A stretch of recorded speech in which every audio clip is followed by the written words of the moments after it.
Welcome to Read Alouds with Mrs. Shaver's Pages. Today, we're reading Sammy the Snail. Sammy the Snail, written by Allie MacPhail, illustrated by Rutland. Copyright 2013 by Turtleback Publishing. This is Sammy. Sammy lived happily in a quiet, peaceful snail village.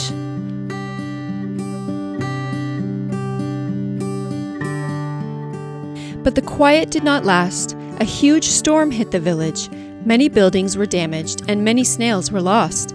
The happiness of the snails disappeared after the storm. Before the story continues, it's important for you to know that when snails cry, they do not cry tears of water, they cry grains of sand.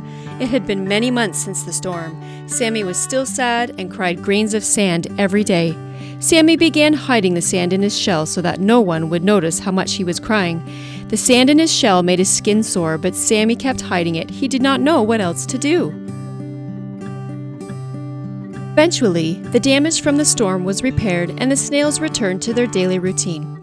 Sammy felt alone and ashamed as he watched the other snails. He thought he was the only snail still hurting. The truth, however, is that the other snails were also hiding their tears and were slowed down by the weight of their sand.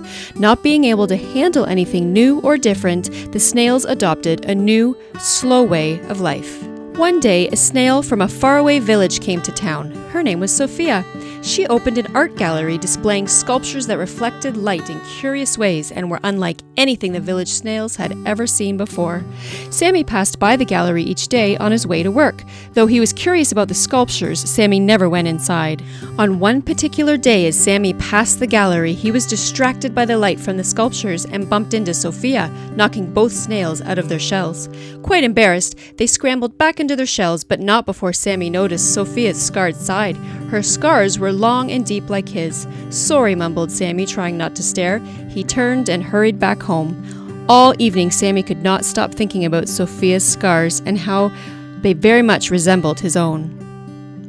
The next day, as Sammy went past the gallery, Sophia called out to him, "I'm sorry I ran into you yesterday. I'm glad you're okay." Sammy smiled and peered around Sophia's shell to catch a glimpse of the art behind her. Noticing Sammy's curiosity, Sophia offered, "Please come in." Inside the art gallery were many extraordinary sculptures. Each one was beautiful and unique. "Are these made of sand?" asked Sammy. "Yes," replied Sophie. "These are sand sculptures created by snails all over the world who have decided to shape their tears into something beautiful. I even made one of my own." Feeling slightly bold, Sammy asked, "Which one did you make?"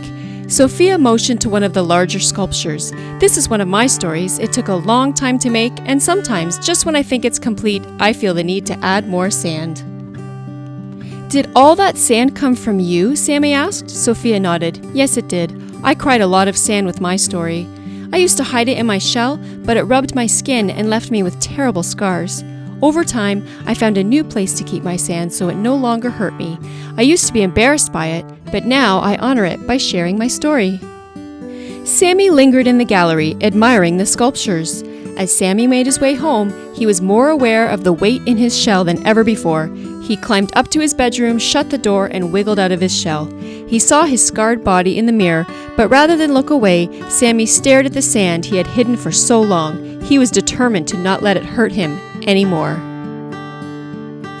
Grain by grain, Sammy took the sand out of his shell. Day by day, he found the perfect place for his sand on the growing sculpture. Slowly, his story began to take shape.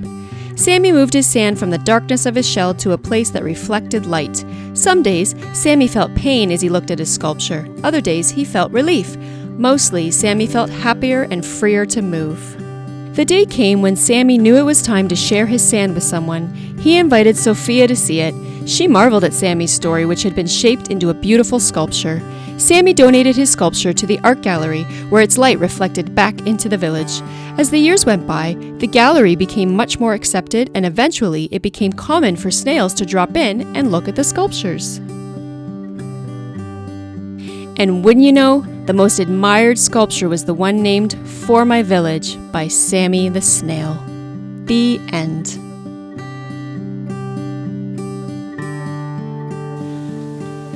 Thanks for stopping by. I'll read with you another time.